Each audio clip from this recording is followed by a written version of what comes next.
This podcast is sponsored by Talkspace. You know when you're really stressed or not feeling so great about your life or about yourself? Talking to someone who understands can really help. But who is that person? How do you find them? Where do you even start? Talkspace. Talkspace makes it easy to get the support you need. With Talkspace, you can go online, answer a few questions about your preferences, and be matched with a therapist. And because you'll meet your therapist online, you don't have to take time off work or arrange childcare. You'll meet on your schedule, wherever you feel most at ease. If you're depressed, stressed, struggling with a relationship, or if you want some counseling for you and your partner, or just need a little extra one-on-one support, Talkspace is here for you. Plus, Talkspace works with most major insurers, and most insured members have a $0 copay. No insurance? No problem. Now get $80 off of your first month with promo code SPACE80 when you go to Talkspace.com. Match with a licensed therapist today at Talkspace.com. Save $80 with code SPACE80 at Talkspace.com.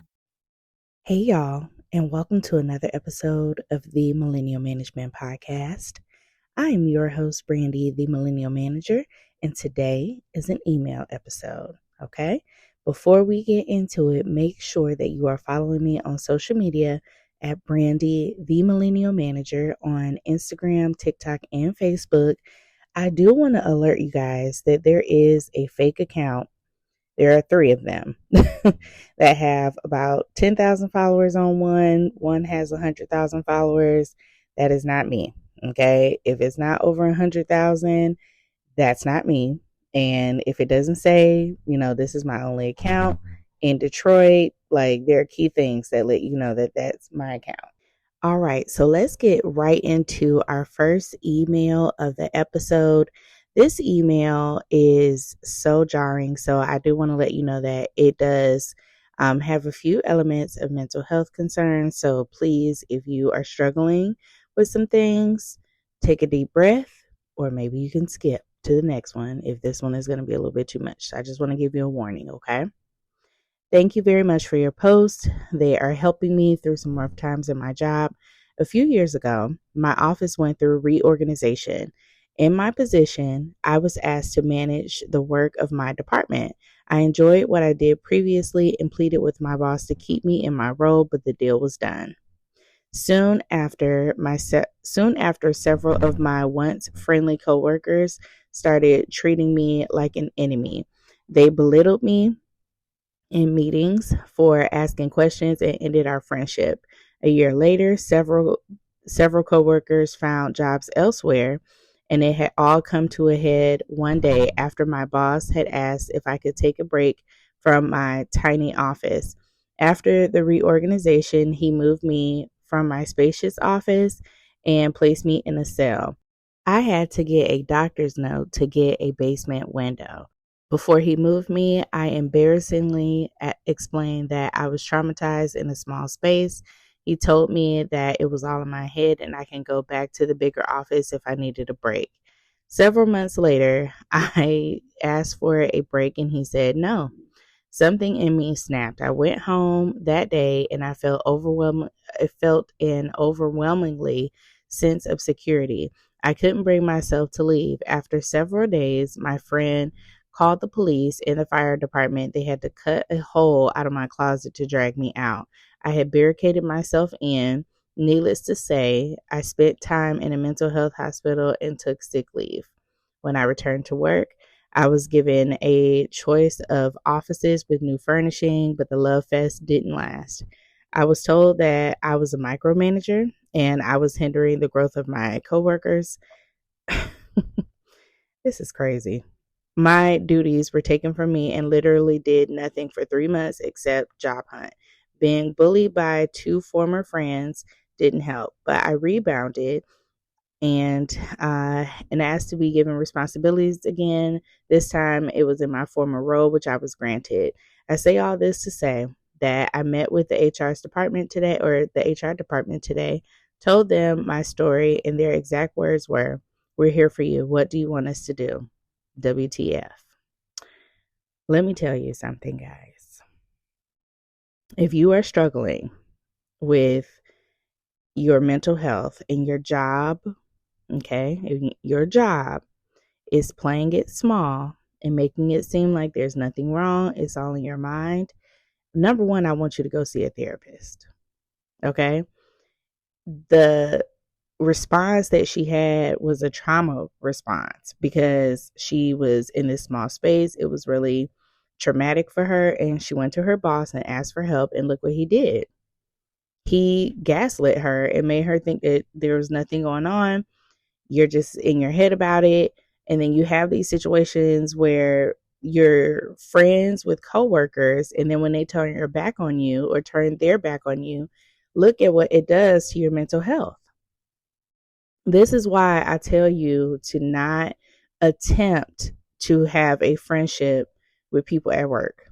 Okay? It can be some of the most catty high school behavior. Like if something doesn't go right, you have a situation like this. There are people who have lifelong friends that they have worked with. However, that is a very unique experience, and you have to be two mature parties. And it looks like she was in a leadership role.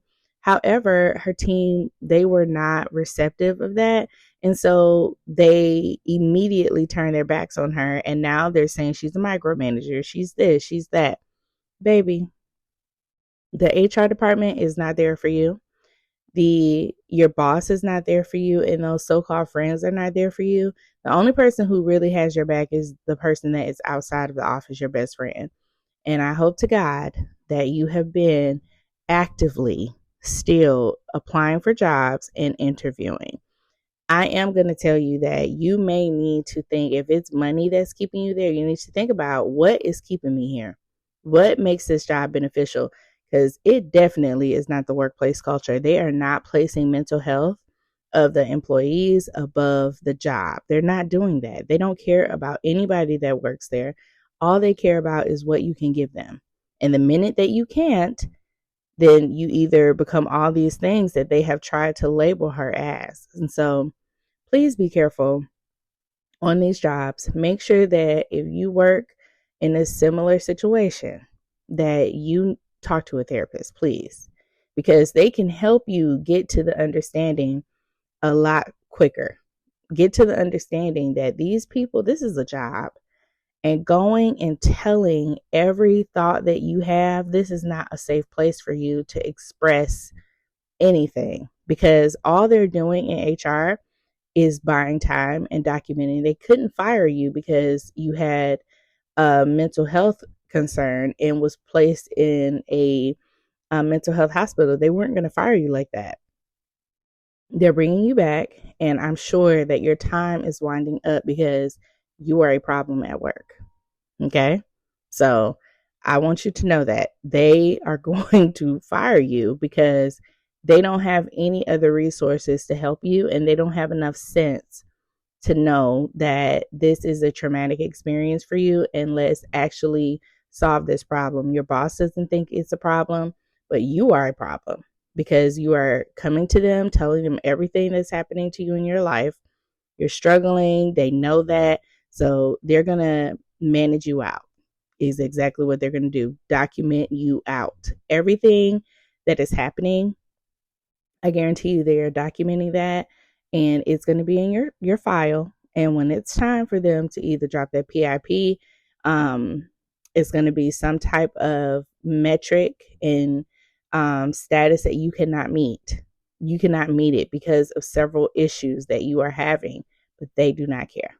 Okay, so realize that and understand that. I'm not saying it to be mean or make you feel like, there's no job that cares about you, but this is a job, and they are going to manage you out because of the issues that you are having inside of the workplace. And don't be friends with anybody at work. This is what it has taught you, because it affects you more than you realize. When you allow people that close to you and they turn their back, it hurts. Okay? All right, guys, we have another email. This one, it says, I have a question. My manager put my mental health as something I could work on my yearly evaluation. I feel like it violates my American Disabilities Act thoughts. So I want you guys to understand that that is actually not illegal, okay, for them to write that on your evaluation. Now, is it in bad taste for them to do so? Yes. Okay. Unless it is a violation of your company's policies. These all depend on what state you live in. Like, I don't know what state you live in. There are some things that a manager cannot put on there as it relates to the mental health status, the physical being of this person. Like, they cannot list those things, but there are some states that have no rules or no laws on that. So it very much depends on where you live and what the company's policies state. So those are the two things that you need to review. It is not illegal just across the board. Is it rude to list that? Absolutely. Now, I do want to ask you a question. Is it true? Whether it was right or wrong, is it true? Has there been some things at work where you are kind of a little, irritated, very highly irritable? Like, is it true? Is there any truth to this? I know it's a hard thing to hear that sometimes, but if it's the truth, and yeah, it was terrible for them to write it, but is it true? Okay. So you need to do some evaluation. Have there been some times that you have been erratic at work? You have been extremely upset, extremely depressed? Have you had your feelings up and down in one conversation? Like, have you experienced things that you feel like maybe I need to go and get my mental health evaluated? I need to go talk to a therapist. Okay. I'm not saying that that person was right for writing it on there, because that was absolutely wrong. However, is it true? Okay. And I want you to think about that. Have a good day.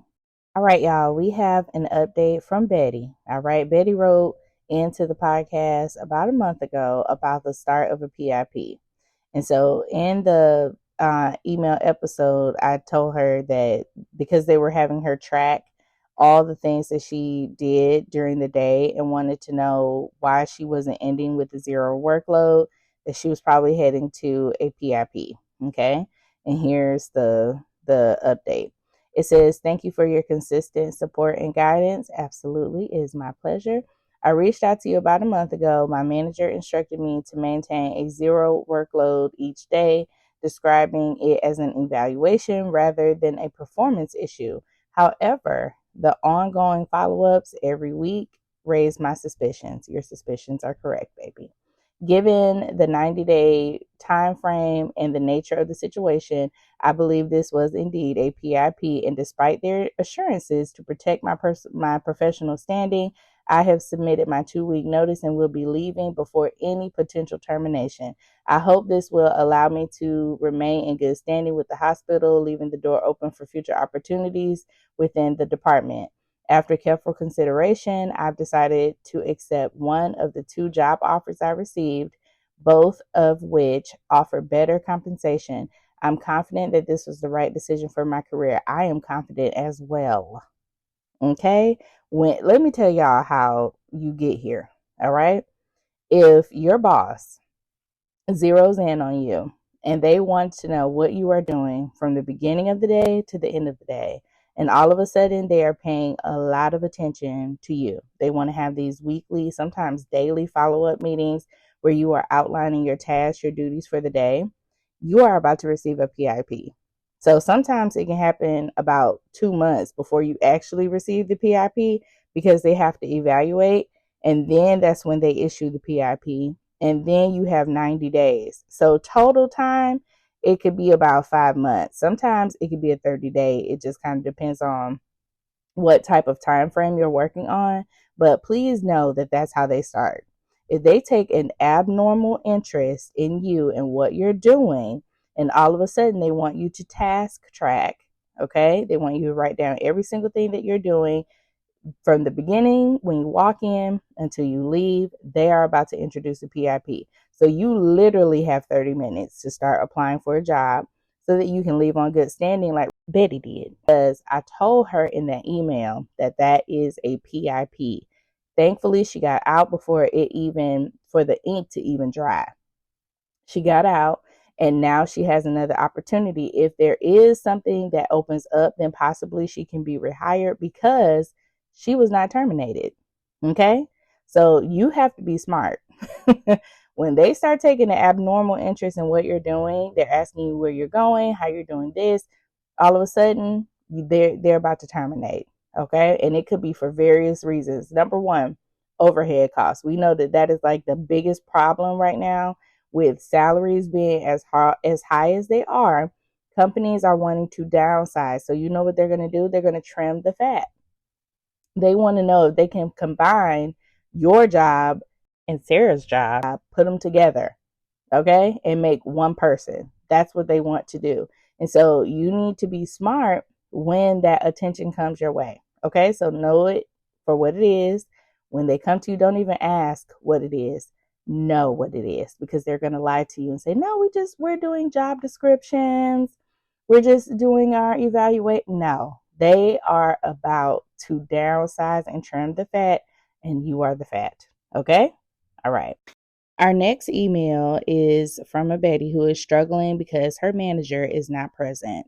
Okay? It says, how do I go about dealing with a manager who is never there?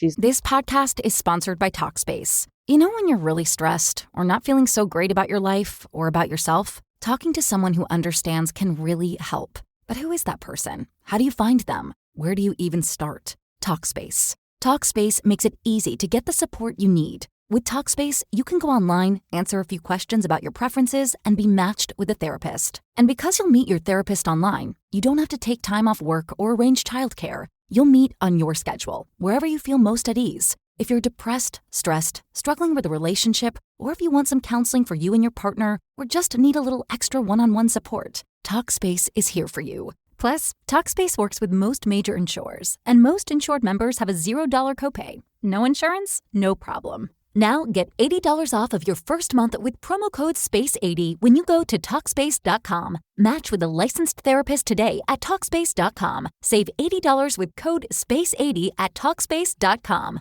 Always out of the office and expects me to pick up her slack. It's draining because I have my own things to do. I have already had this conversation with her, and of course she is not listening. I am also a manager. Okay. Now, if you are dealing with this where you have a manager who is frequently out of the office and they are not pulling their weight as a manager, you need to redirect those things back to her. Okay? Going to her boss is not necessarily going to work in your favor. All right? The best thing that you can do is start redirecting. When people come in and even if you know that you can do this, email her. Excuse me, such and such came by. They want to talk to you about this and this and this. Please give them a call. Boom. Now you're documenting. You're documenting because company emails are documents. And this is a way that, well, no one ever told me. I didn't know. Yes, I did. I did tell you. And you took your precious time calling them.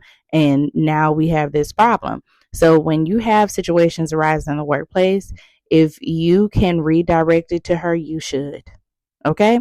I also want to talk to you about your responsibilities as a manager. I'm not sure if you are delegating tasks, but that is going to be your best friend as well. When you have a team, you need to assign things to them so that you are able to oversee what is happening. And then when these situations come with this manager, you are able to redirect them and then do the things that you can do as another manager. Okay, if that makes any sense. When you are a manager, you are supposed to delegate tasks. The problem is this woman has delegated all of her tasks to you, and plus you have your own tasks and you still have a team. So if you can redirect, you should. If they want to know something, and even if you know it, redirect them back to her. On to our last email. It says, I'm loving your advice on social media and your podcast. It often smacks me in the face exactly in the exact needed way. Well, thank you. Thank you, honey. I appreciate that. Can you tell me why you are so adamant about not quitting a job before you have another one lined up? Yes, but we're going to continue reading this email. Recent developments in my workplace have made things intolerable. I've had 2 interim directors in a year, and it has been nuts. It's clear to me that the newest interim director does not have my back, in any way and is biased against her or biased to other staff who bypass my role. Shows me an immense amount of disrespect. Oh no. And excluded me from things to the point that it makes it difficult for me to do my job effectively. I am so upset most of the time. I find it hard to function and to carry on in my very challenging role. I want to leave now. I can sustain myself for several months unemployed. I am fully confident in my ability to find a new job. I desperately want to leave. Why is it considered easier to get a new job when you are currently employed? Your thoughts and advice. Baby, let me tell you why. Because they can verify that you are, first of all, a person of reason. If you quit your job and you're not doing anything in the meantime, what was the reason that you left this job? And why the hell would you opt to be unemployed? They're going to ask questions. They're going to want to know, did you leave on good terms? It's so many things that can happen. Now, if you said, well, I decided to travel, you could say that. You could say, I took a break from work. I went to go take care of my mother. You could say so many things, but don't ever say the real reason of why you are quitting your job, which is, number one, you feel like you're being targeted at your current place of employment and you are so ready to leave right now. The reason why I tell y'all that you need to have another job lined up is because you don't know how long you're going to be unemployed. You have no idea. And if you jump off the porch too soon, it could be a year. Now you're saying I can sustain myself for several months. I don't know what everyone's financial situation is. Only you know that. So if you know that you can hold down the fort, you will have your rent paid, you'll make sure your car is paid, you have enough savings to hold you for an emergency, you have enough money there to where you have a year's worth of salary and you feel like you are going to be okay, do it. If not, and you know there's a possibility that you are not going to have that money or you do not have a spouse who is able to sustain the household, you need to keep your damn job because it's too many possibilities. It's too many variables. Is it hard for you to find a job right now? Yes, but it is not impossible. It is very possible. People are getting hired every single day. The point is that you don't need to be desperate and just jump because you're so sick of this job. This is why, like, I tell people, like, if you are in a bad situation at work, you need to think about it because right now you're not in the right state of mind to make a decision. So you know that you need to quit. So quit the right way. Okay. Quit so that it does not affect you financially. If you quit your job just based on emotion, you are going to wake up and realize I fucked up. Okay. You need to quit and make sure that you are able to pay your bills because rent is due on the 1st. All right. If you have enough money to sustain for a little bit and you don't have enough ego stopping you from taking any job, you need to do what you need to do. But for the rest of y'all, where you know that you are check to check, and you need to make sure that in that 10-day period, you have enough money and you need gas and you going to need food. You got kids. Daycare got to be paid. You better stay your ass at that job until you get another one. Okay. And I know it is hard. I know it is mentally draining. However, it is far, far harder to establish any peace of mind when you are hungry. When your stomach is yelling at you and them kids hungry, your lights finna get turned off, you need gas in your car or they finna come pick that bitch up. Either way, it is very hard for you to find peace of mind because you think, oh, I quit this job, I'm going to be peaceful. No, you're actually going to be less peaceful. You're going to be very stressed because you quit a job prematurely and did not have a plan. So in everything that you do in your life, you need to organize it and you need to have a plan. Otherwise, you are going to regret your decision. Okay? So that's why I tell y'all that. Now, that is going to be it for today's podcast episode. We had so many great emails today. Like this particular one is a good way to end it because I think that people get so caught up in emotion and that's all they're leaning on is how I feel. No, you need to think. You need to use logic. Use your brain, because if you are doing everything based on how you feel, you wouldn't want to do anything. So you need to move in a logical space. Think logically before you make drastic decisions, because when you make a decision based off of your emotion, it can steer you wrong a lot, because emotions change, feelings change, especially over time. And so you're mad today. However, you're going to be real mad when you can't take care of your family, you can't pay your bills, you can't take care of yourself. And you said that you had the money, baby, but extended amount of time, you don't know how long you're going to be without a job. So I would do it to the best of my ability and make sure that I have financial backing before I make any decision to jump off the porch. But I can sit here and talk about this all day, but I have to go to work myself. So thank you very much for listening in to this podcast episode. Again, guys, make sure you are following me on social media at Brandy, the Millennial Manager.